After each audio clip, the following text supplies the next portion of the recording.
He opened the can of dog food, but only put a tiny portion into the dog's bowl. Seeing the pitifully small amount of food in the bowl, the dog expressed its dissatisfaction, but when it looked up, it noticed that its owner had only licked the dog food stuck to the spoon, and then placed the can back into the fridge. The can wasn't very full to begin with, though Finch was so hungry that he kept swallowing his saliva. He still closed the fridge door. Forced to endure his hunger, he resorted to drinking water to fill his stomach. Only then did the dog realize it had misunderstood its owner. Finch gave a helpless smile, pretending not to care, and told the dog he had already eaten his fill. Hearing this, the dog finally began to eat, but if you looked closely, you'd notice Finch only took small sips of water, clearly not the behavior of someone who was full. The story takes place in the future, in the year 2026.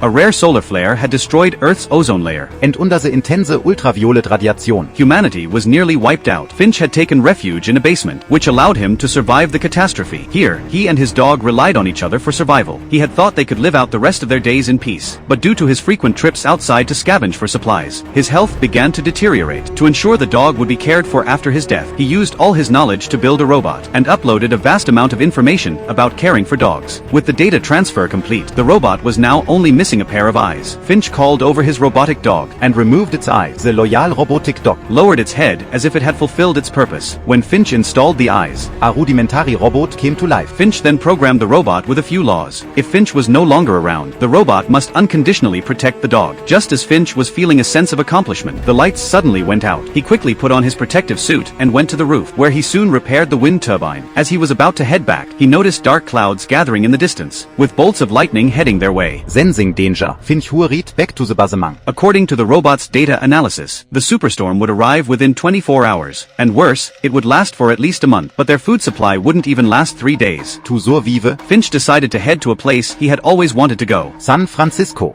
1, 2, 1, 2, 1, 2, good.